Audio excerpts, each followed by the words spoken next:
Aumentano i contagi in provincia di Padova. Il bollettino emesso dalla regione parla di 17 nuovi casi di positività al Covid-19 tra città e provincia.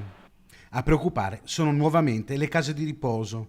Una terza infatti si aggiunge in queste ore a quelle già interessate dai contagi da coronavirus.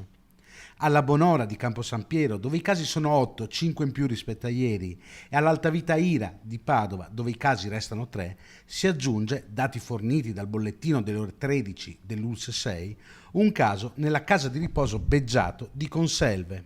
Restano sotto sorveglianza i focolai individuati nelle scorse ore.